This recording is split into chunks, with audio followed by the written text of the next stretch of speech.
Hello everyone, I'm Zach and welcome to Beefart. This is where I rip off Wikipedia and other people's art styles. Today we're going to be learning about Attila the Hun. If you don't know who Attila the Hun is, just picture your older brother.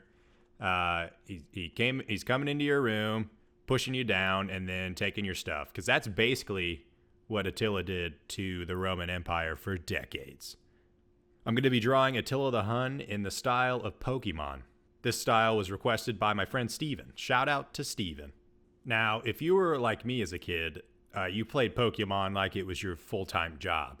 And if you were like me, leave a comment below and let me know what your favorite Pokemon game was. Mine was Crystal. And now let's get to drawing. Attila the Hun, nicknamed the Scourge of God. Attila was the king of the Huns from the year 434 to 453 AD. For most of his reign, he was the most feared enemy of the Roman Empire. Attila was described as a man born into the world to shake the nations. The Huns were a group of nomadic Eurasian people originating from east of the Volga, the largest river in Europe. The Huns practiced cranial deformation, elongating their skulls by binding wooden planks to the heads of their infants. This is said to have had a dual purpose: to be used as an identifying trait to their tribe and as a means of intimidating their enemies. Pretty badass, I must say. And I may use this on my kids. That's badass. Using horse-mounted archery and javelin throwing, the Huns conquered their way westward into Europe. Attila's father, Munzuk, was the brother of two Hunnic kings, Oktar and Ruga, who reigned jointly over the Hunnic Empire. Attila grew up into a world being changed by the Huns. Their kingdom was growing rapidly as they took land from the Alans, the Goths, and other Germanic tribes. Many of these tribes were enemies of Rome, but the Huns were gaining a reputation as invincible savages. Attila and his brother Bleda obtained the throne when their uncles died in the early 430s. Almost immediately, they negotiated a treaty with the Romans that was very lucrative for the Huns. This treaty basically said that the Romans will agree to pay the Huns like a buttload of money, and they can come in whenever they want and trade, and all they got to do is not attack them. Which is a sick deal if you think about it. Can you imagine going over to your neighbor's house and they're just like, hey, you look pretty freaking tough, man. So I will pay you $400 a month if you just don't kick my ass. Anyway, after this treaty was signed, the Huns returned to their homeland. During this time, Attila's brother Bleda was assassinated. This is believed to have been a plot by Attila himself in order to obtain full control over the Hunnic Empire. I can relate to this. Not to Attila, but to Bleda. Because I can tell you, when I was a kid, my younger brother, he had it out for me. I mean, there was one time, we're watching wrestling, right? I'm just sprawled out across the floor. He decides, hey, I'm going to get up on the headrest of this couch, and then I'm going to do a spinning aerial kick into his nards. And let me tell you, he landed it successfully, and now one of my testicles is significantly smaller than the other. So, Bleda, I feel you. Now, with the entire Hunnic Empire under his command, Attila launched his greatest war on Rome. Attila and his armies went on to sack more than 70 cities.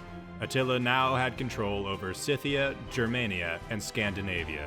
While Eastern Rome was repeatedly ravaged by Attila, the Huns had remained on good terms with the Western Roman Empire, which was run by its own government, separate from Eastern Rome. In 450, this changed when Princess Honoria of Western Rome sent a message to Attila asking for help out of an arranged marriage. Along with this message was a ring, which Attila had interpreted as a betrothal. Attila claimed Honoria as his bride, and as dowry demanded half of the Western Roman Empire. Upon refusal, Attila declared war with Western Rome. After a mostly successful invasion of Gaul, or modern-day France, Attila and his army of 200,000 men suffered their greatest defeat in the Battle of the Catalonian Plains. Rome called for help from the Franks, the Alans, and the Visigoths to unite against their common enemy. Sounds like cheating.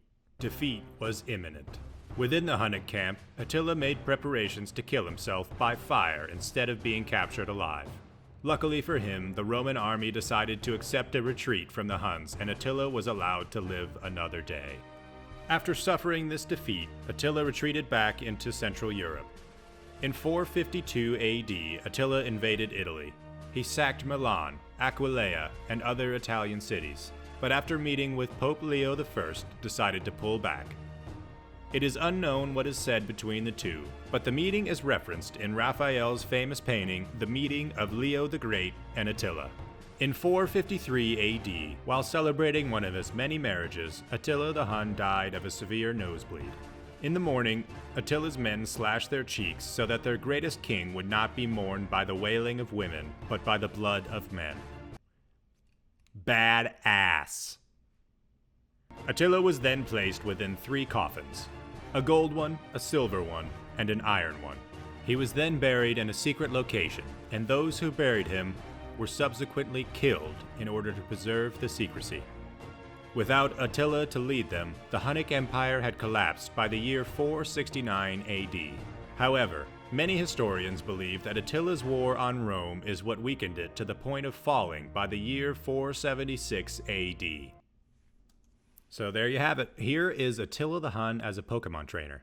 I gave him a couple of Tauros because the Huns mainly lived off of their livestock. Their diets were predominantly meat and milk, which I don't know if you've ever been on a high-protein diet before, but I have, and I can tell you, their farts must have been truly toxic. Thank you so much for watching, you guys.